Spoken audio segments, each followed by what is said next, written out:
Develop siguro Bishop E7 po ito at magkakasing yan. Commonly dito, mamaya tinutulak yung C5 eh. Uy! Nag-queen lang sa G3 at na mouse sleep. Hindi. Tinira nung nag-king F8 eh. Hindi nag-castling. That little mouse, 'cause I'm an albatross.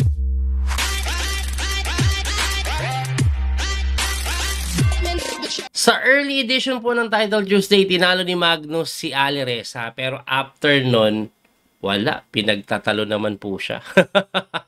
Medyo inalat siya eh. Hindi po siya nakapasok sa top 5. Pero dito po sa late edition, ayan na naman si Magnus. 6.5 out of 7. Pareho sila ni Duda. Round number 8 sila po ang magkalaban. At magsisimula na yan. Teka lang, i-flip lang natin yung board. Ayan. Itim po si Magnus. Ipon ang tinira ni Duda dito. Ano ang gagawin ni Magnus? Recently, sa mga laro ni Magnus, hindi niya na binababay. Wala ng H3, H4, A3. Naglilinya na. At yan na nga po, Sicilian ang tinira niya. Mainline na ata ito. Hindi na siya ng loloko. Wala ng A6, A5 na mga kalokohan. Medyo nag-iisip si Magnus. Maaga pa. Hindi na tumira. Hindi na tumira. Ano nangyayari? Nag-E6 lang. Ito yung Sicilian na French variation. So, pwede mag-D5 kasi yan at some point parang nagiging French. Anyway, D4. Ayan, mainline po yan. Ano ba gagawin? Knight C6. Okay, Knight C3 develop lang. Tama, A6 lang. Okay, kinapture agad yung C6. Binawi ng B-pawn para makapag-D5 yan. Ayan na nga, ang bilis na bigla ni Magnus ha. Ang bilis na tumira. Lamang na konti si Duda sa oras pero konti lang yan. Bishop B7 para solid ang depensa dyan sa may D-pawn. Develop siguro Bishop E7 po ito at magkakasing yan. Commonly dito mamaya tinutulak yung C5 eh. Uy! Nag-queen lang sa G3 at na mouse sleep. Hindi. Tinira nung nag-king F8 eh. Hindi nag-castling. Kasi pag nag-castling may Bishop H6. Kaya kining mo ban lang. Hanip si Magnus Kining mo ban lang si Duda, napaisip si Duda bigla. At ayan na nga po, halos pantay na yung oras. Grabe yung tira ni Magnus yun. Sabay H5 lang, umaatake. H6 lang, nagkunat. Ito pong si Duda. Magnus, anong gagawin? Queen F3. Uy. Queen F3, umiwas. Of course, inatake. Sabay C5 na. Bubuksan na po yung bishop sa B7. Ayan, kinokontrol yung long diagonal. Ano ang gagawin ni Duda? Kinain niya po yung D5. Binuksan niya din yung gitna. So, pagka-capture sa D5, may threat si Magnus ata na D4, no? Wala pang depensa yung bishop. Anong gagawin dito ni Duda? Iwas siguro yung Reyna sa hindi magbabattery agad.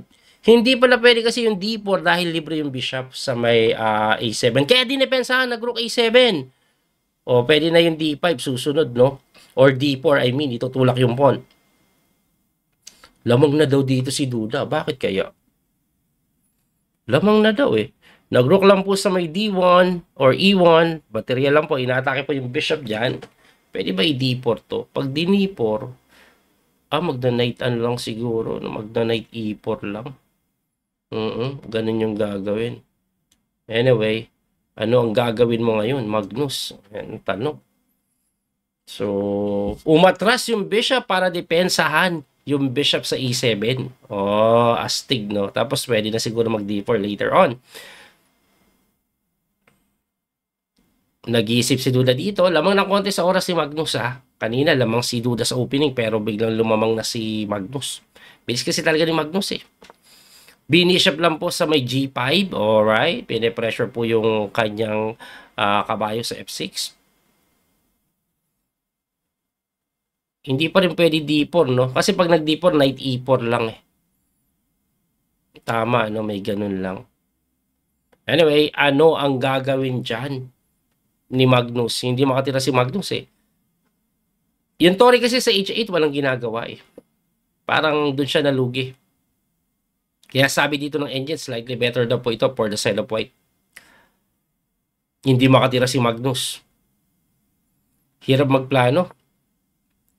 D4 na nga. Ayan. Tatalo siguro knight E4. Ayan na nga po. Nag-knight E4. Knight E4 lang. Anong gagawin mo ngayon, Duda? I mean, Magnus, hindi ka makatira. 1 minuto ka na lang. Hirap si Magnus, ah. Hindi siya makatira, so. Kinain niya na lang. Malamang bishop takes e7 ito. Ayan na nga, nag-rook takes, bishop takes at pinapalit-palit lang po yung pyesa. Naging endgame. Alright. Ang problema ni Magnus, yung rook sa h8 hindi pa gumagana kaya umangat. Umangat na. Nag-rook h6 pero rook lang po sa may e5. Hitting na po ng c5. Anong gagawin? Paano didepensahan? Itutulak ba yan? Itutulak siguro c4. At sinipor na nga. Kaso may rook d5 ata. Kaso may rook d6 naman si Magnus. Rook d5 tapos rook d6, no? Kasi rook d5 babagsak yung d4 eh. Pero lamang daw dito si Duda. Lamang si Duda dito ah. Hindi makatira si Magnus. Ayan, nag-rook d5 na. Rook d6. Ay, hindi pwede rook d6. May queen a3 pin. Kaya napilitan queen b6. Pero tagilid na, namuti yung bar. Bakit kaya? Oh, may rook d7. Grabe, rook d7. Dalawa threat. Mati f7. Mati sa a8. Pero hindi nakita. Nag-queen lang sa may f4. Anong threat ng queen f? Kakainin yung d4. Gustong kainin yung d4. Gustong kainin yung d4. Tapos alanganin pa yung king. At nag-rook na lang po sa may e6 para counterplay. Check sa ilalim. Pero mukhang libre po ata yung pawn sa h4. 23 seconds na lang si Magnus. 30 seconds may pa ito pong si Duda. Kinain na nga po yung pawn sa h4. Tagilid si Magnus. Mamatihin siya, oh. Mamatihin siya dito. Wala, di makatira si Magnus. 9 seconds on the clock. 8, 7, 6. Tumira ng check. Angat na isang tira. Chinek sa c7. Hinarangan ng pawn. Nag-rook lang sa e2. Inatake yung F2. Pwede ba queen takes D4 lang? Lamang na hindi, chumek eh. Pag humarang yung tore, ay yari, may queen H8. Kaya naparesign na. Wala na palang depensa. Queen H8 po kasi ang gagawin. At dahil doon, nadali na naman si Magnus. Hindi makadiretso si Magnus. Saan ba nagkamali si Magnus? Nagkamali ata yung king move eh. No? Kasi yung opening ang cute eh, no? Dito, oh.